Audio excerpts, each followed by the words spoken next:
Zee मराठीवर लवकरच सावळ्याची जणू सावली ही नवीन मालिका प्रेक्षकांच्या भेटीस येत आहे।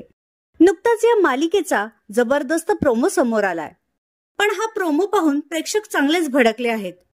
या प्रोमोत एक सावळी मुलगी दाखवण्यात आली आहे, जी तिच्या गोड आवाजाने गावातील सर्वांना मंत्रमुग्ध करताना दिसतीये। तिची ही भूमिका अभिनेत्री प्राप्ती रेडकर हिने साकारली आहे। पण प्राप्ती ही रंगाने गोरी असल्याने तिला मेकअप करून सावळं दाखवण्यात येत आहे। त्यामुळे अनेकांना नव्या मालिकेतील सावळी मुलगी खटकली आहे। किती हा वर्णद्वेष! मालिकेचा विषय वर्णद्वेषावर आहे आणि मालिकेत मात्र गोऱ्या मुलीला काळं करून दाखवता। वा, मराठीमध्ये अनेक सावळ्या रंगाच्या अभिनेत्री आहेत, तरी गोऱ्या रंगाची अभिनेत्री का? तुम्हाला काळ्या रंगाचे लोक टीआरपी साठी स्वीकार होत नाहीत का?